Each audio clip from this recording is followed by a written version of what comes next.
A Câmara dos Deputados aprovou nesta quarta-feira o texto base da regulamentação da reforma tributária. Foi o projeto de lei complementar com várias mudanças em relação ao projeto original de autoria do Poder Executivo. Foram mais de 8 horas de discussão em plenário até a aprovação do texto base.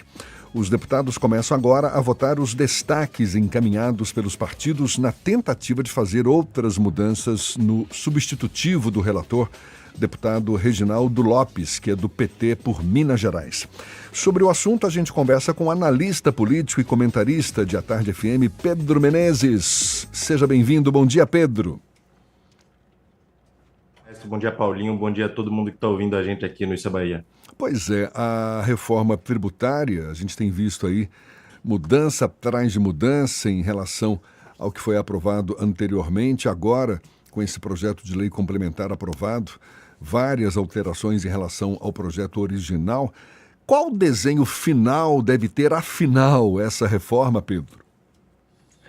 Bom, Jefferson, não foram exatamente mudanças no projeto.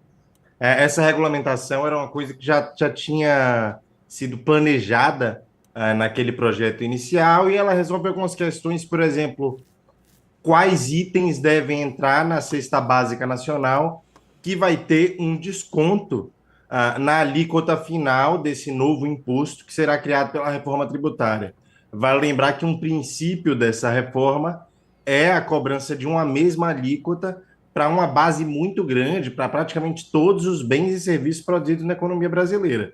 Então, se a ideia é cobrar a mesma alíquota de todo mundo, essa cesta básica nacional, que foi criada para permitir que alguns alimentos tivessem uma alíquota menor, essa cesta básica nacional ela precisa ser enxuta, ela precisa ter o mínimo de itens possíveis.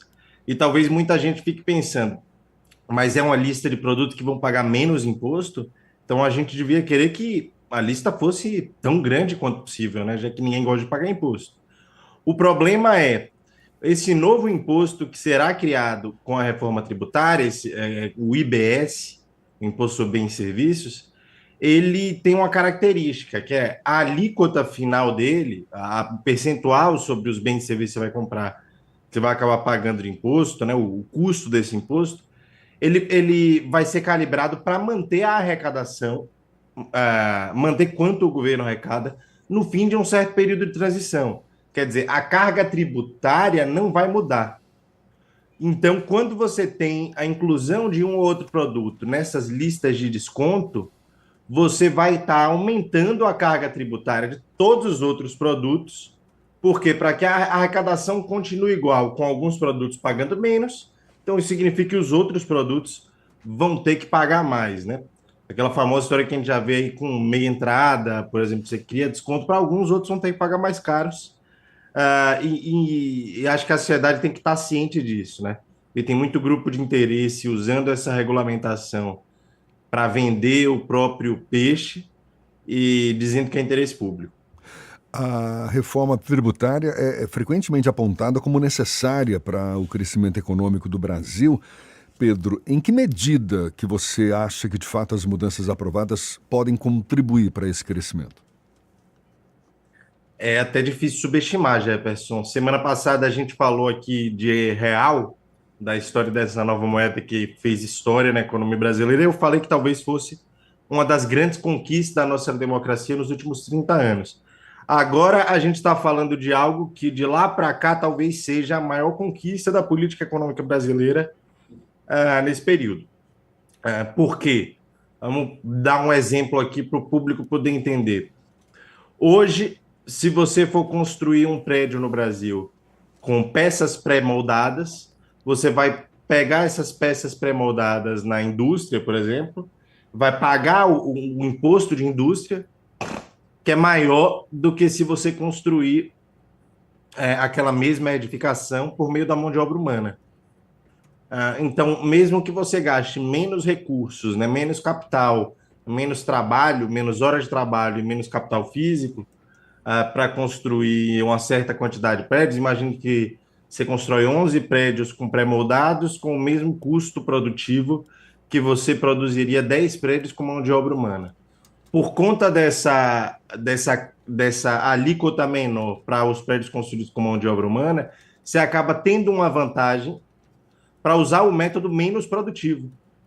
Quer dizer, aquele método que seria mais caro, que você vai estar usando mais recursos e que você vai acabar fazendo menos prédios no final, esse método ele acaba sendo mais lucrativo para o empresário. Quer dizer, é mais lucrativo ser menos produtivo. Esse é um problema geral da economia brasileira e não é o único problema que a gente tem derivado de um sistema tributário absolutamente caótico.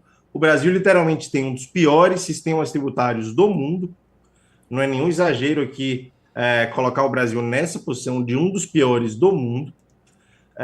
E certamente das nações democráticas, das economias relevantes, o Brasil fica numa posição de destaque absoluto. A gente tem situações como grandes redes de fast food mudando as próprias sobremesas para bebidas lácteas. Não sei se você já viu, mas aquela grande rede de fast food, a mais famosa, que é famosa pelos Arcos, Sim. eles mudaram as próprias sobremesas para que se chamassem bebidas lácteas, porque assim eles conseguiam pagar menos imposto. Quer dizer, a empresa não está ali preocupada em melhorar o sabor da sobremesa dela, ou então de talvez oferecer uma sobremesa mais barata para o cliente, né, que são as coisas que interessam ao cliente. Não, ela está interessada em mudar o nome de sobremesa para bebida láctea para pagar menos imposto. É isso que dá dinheiro para o empresário no Brasil. E a gente precisa mudar essa lógica. A gente precisa mudar uma lógica em que o lucro do empresário cresce quando a produtividade dele cresce. É um incentivo para que as empresas sejam melhores, mais produtivas, mais eficientes. E a questão da justiça tributária, Pedro, para a gente encerrar aqui, porque é um dos objetivos da reforma, promover a chamada justiça tributária. Você acredita que esse texto aprovado consegue alcançar esse objetivo? Com certeza, eu acredito que, sob o ponto de vista da justiça tributária, a gente vai ter grandes avanços. Por alguns motivos. Essas exceções e esses descontos que são criados no Brasil a impostos específicos, eles vêm do processo político. E eles vêm do processo político, a gente sabe que o processo político no Brasil, ele não, principalmente nessas discussões de desconto tributário, ele não favorece exatamente a justiça tributária. Quer dizer, quando as empresas que conseguem descontos para si mesmas fazem lobby lá no Congresso, elas não estão fazendo lobby pela justiça tributária. Então, quando você tem uma reforma que diminui o espaço para esse tipo de lobby, você está promovendo a justiça tributária de modo dinâmico e estrutural. Porque vai ficar mais difícil tornar o sistema menos injusto. Mais injusto, desculpa. Fica mais difícil tornar o sistema mais injusto. Mas também sobre outros pontos de vista, por exemplo, de fato, quando você vê energia elétrica, vai baixar muito a alíquota.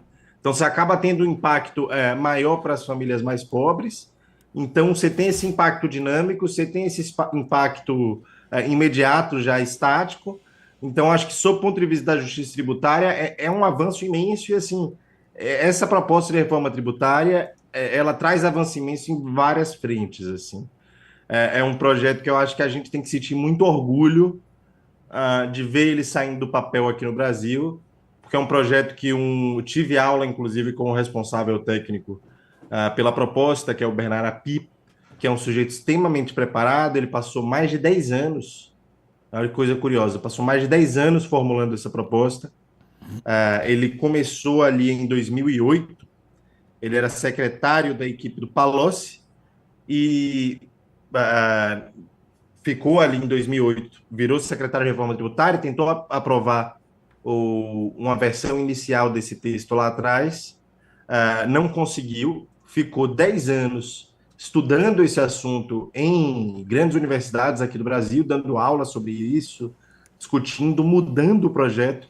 Então, esse projeto já chega para a Câmara bem redondinho, e agora teve essa nova etapa de regulamentação. Claro, tem algumas mudanças, sempre prejudica um pouco o desenho técnico do projeto, mas no cômputo final deu para preservar bastante coisa e, assim, acho que a gente pode ficar feliz porque a gente está com um projeto de reforma bem desenhadinho e bem encaminhado. Pedro Menezes, analista político e comentarista de A Tarde FM, muito obrigado, um abraço, até a próxima quinta, então.